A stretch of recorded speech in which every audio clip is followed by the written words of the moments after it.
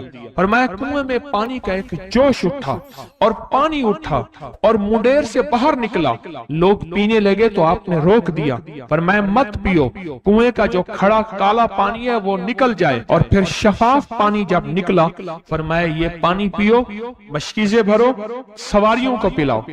قافلہ چلتا رہا،